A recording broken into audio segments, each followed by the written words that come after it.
Hello, today I'm going to show you how to play YouTube videos in the background. Let's start. First, go to the App Store or Play Store on your mobile device.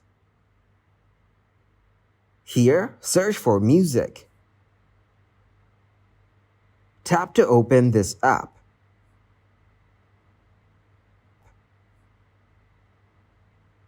You need to download this app on your mobile device.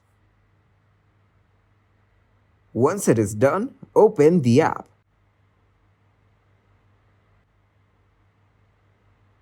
Now search for your required song.